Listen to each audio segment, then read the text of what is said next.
Ruang tematik. Bismillahirrahmanirrahim. Assalamualaikum warahmatullahi wabarakatuh. Halo anak-anak hebat kelas 4. Berjumpa kembali dengan Bu Guru pada subtema 3 di pembelajaran pertama. Nah, sebelum pembelajaran dimulai, seperti biasa, kita baca terlebih dahulu tujuan pembelajaran hari ini. Tujuan yang pertama, siswa mampu mengidentifikasi gagasan pokok dan gagasan pendukung setiap paragraf dari teks tulis dengan mandiri. Yang kedua, siswa mampu menyajikan gagasan utama dan gagasan pendukung setiap paragraf dari teks tulis dalam bentuk peta pikiran dengan tepat. Yang ketiga, siswa mampu menjelaskan pengalaman sikap menghargai makanan tradisional sebagai identitas bangsa Indonesia dengan sistematis. Dan yang terakhir, siswa mampu mengidentifikasi sifat-sifat bunyi memantul dan menyerap dengan lengkap. Mari kita lanjutkan video pembelajaran hari ini.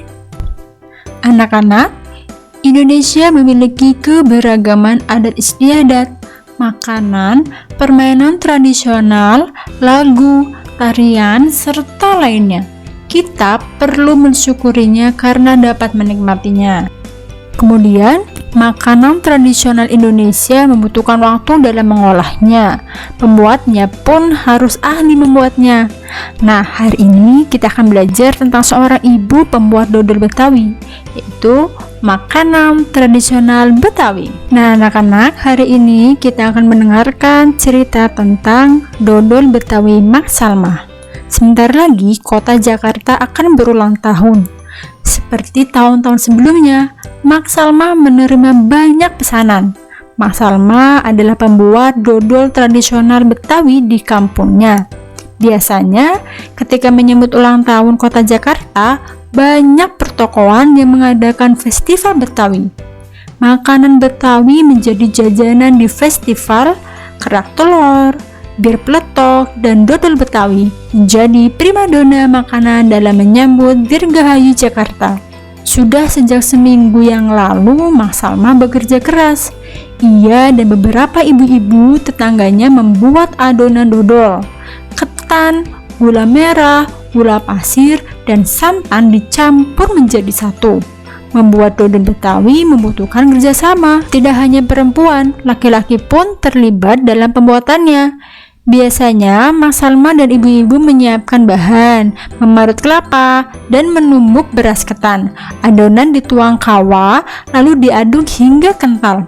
Proses mengaduk ini dilakukan terus-menerus selama 8-12 jam. Pembuatannya memang berat dan lama. Oleh karena itu, pembuatan dodol Betawi membutuhkan kerjasama. Untuk memenuhi pesanannya, Mak Salma selalu melibatkan tetangga-tetangganya. Mak Salma ingin rezeki yang diperolehnya dari dodol Betawi tidak dirasakannya sendiri. Mak Salma juga ingin dodol Betawi selalu dikenal. Ia ingin warga di sekitarnya juga ikut melestarikan makanan tradisional milik kampung sendiri. Dodol Betawi Mak Salma ikut melestarikan budaya, memupuk kerjasama, serta menjalin keakraban antar warga. Nah, baik anak-anak, sekarang kita akan menemukan gagasan utama dan gagasan pendukung pada masing-masing paragraf. Seperti biasa, kita uraikan dulu setiap kalimat dalam paragraf tersebut. Pada paragraf pertama terdapat 6 kalimat. Kemudian, mana ya gagasan utama dan gagasan pendukungnya? Nah, betul sekali, gagasan utamanya ada di kalimat pertama, sedangkan gagasan pendukungnya terdapat di kalimat 2-6. Selanjutnya, kita masuk pada paragraf kedua. Coba anak-anak, temukan gagasan utama dan gagasan pendukung dari kalimat yang sudah diuraikan ini. Ya, betul sekali. Gagasan utama terdapat di kalimat pertama dan gagasan pendukungnya menjelaskan kalimat pertama, yaitu mulai dari kalimat kedua, 3 sampai kalimat ke-9. Bagus sekali anak-anak. Pada paragraf ketiga ini terdapat 6 kalimat.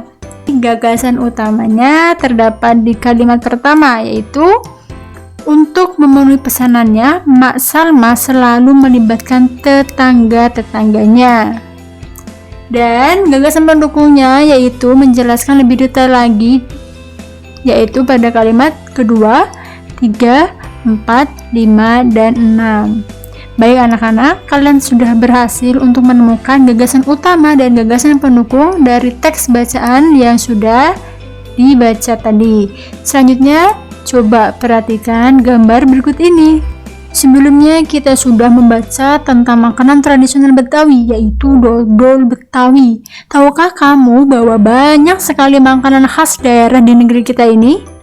Berikut adalah beberapa contohnya.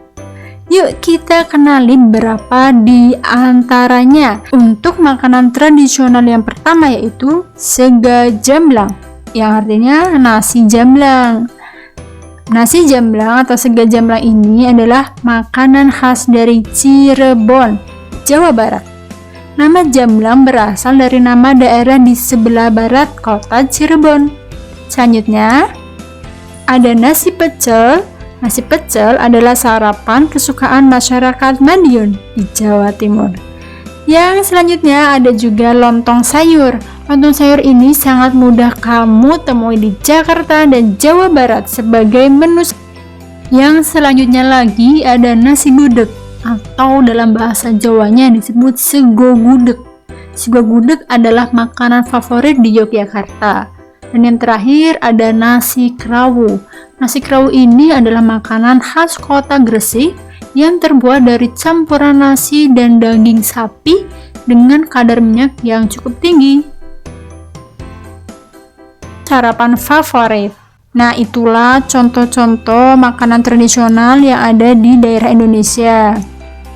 Anak-anak, Indonesia yang kaya akan keragaman budaya, suku, agama, dan kepercayaan juga memiliki ribuan jenis makanan tradisional. Makanan tradisional yang berasal dari berbagai suku bangsa di Indonesia juga merupakan bagian dari identitas bangsa kita. Tentunya kita bangga dengan kekayaan budaya Indonesia. Salah satu wujud kebanggaan tersebut adalah dengan mempelajari dan mencoba beragam makanan tradisional tersebut. Apakah kalian tahu, di beberapa daerah, makanan tradisional ditawarkan penjual dengan berkeliling kampung. Terkadang, mereka berteriak atau membunyikan alat untuk menawarkan makanan tersebut. Suaranya nyaring terdengar.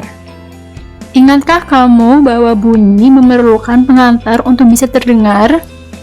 Media pengantar untuk perlambatan bunyi adalah udara, zat cair, dan benda padat. Tahukah kamu sifat-sifat bunyi lainnya? Ayo kita lakukan percobaan berikut ini. Nah, kali ini kita akan mencoba bersama melalui percobaan pemantulan dan penyerapan bunyi. Tujuannya adalah agar anak-anak dapat membuktikan macam-macam bunyi pantul melalui percobaan terhadap bunyi benda-benda sederhana dalam ruangan. Kemudian alat dan bahan yang diperlukan yang pertama yaitu piring kaca, piring plastik, piring kaleng, gabus, 2 tabung kertas, beberapa buku, dan arloji yang berdetak. Berikut adalah langkah kerjanya. Yang pertama, susunlah 2 baris buku dengan ketinggian yang sama. Yang kedua, letakkan tabung-tabung di atas buku dengan hati-hati. Yang ketiga, pegang arloji di telingamu, dengar baik-baik untuk meyakinkan bahwa kamu mendengar bunyi detak arloji. Yang keempat, letakkan arloji ke dalam salah satu tabung. Dengarkan dari ujung tabung yang lain. Apakah kamu dapat mendengar bunyi detakan jarum arloji? Dan yang terakhir, minta bantuan orang tua atau saudara untuk memegang piring atau benda lain di ujung tabung yang lain. Apakah sekarang kamu dapat mendengar bunyi detakan jarum arloji? Setelah kalian menyelesaikan percobaan pada hari ini, maka selanjutnya yaitu menjawab pertanyaan berikut berdasarkan hasil percobaan. Tulislah pada buku tugas masing-masing. Anak-anak, bunyi sebagai sebuah gelombang memiliki sifat dapat dipantulkan dan diserap. Bunyi akan dipantulkan dengan baik jika mengenai benda-benda yang keras, seperti permukaan dinding batu, semen, besi, kaca, dan seng. Bunyi akan diserap jika mengenai benda-benda yang lunak seperti gabus, kapas, dan spons. Nah, anak-anak, itulah sifat-sifat bunyi yang kita pelajari hari ini, yaitu bunyi dapat dipantulkan dan bunyi dapat diserap. Baik anak-anak, alhamdulillah pembelajaran hari ini kita sudah selesai. Semoga dapat bermanfaat ya anak-anak. Berjumpa kembali dengan Bu Hawa pada pembelajaran selanjutnya. Wassalamualaikum warahmatullahi wabarakatuh.